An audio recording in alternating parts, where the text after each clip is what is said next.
How to check if a Git is installed on a server or not? To check this, we will simply use the command git minus v. It will show us the version of Git if it's installed on the server.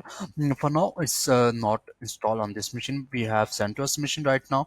To install this, we will simply use yum install and then specify the name Git.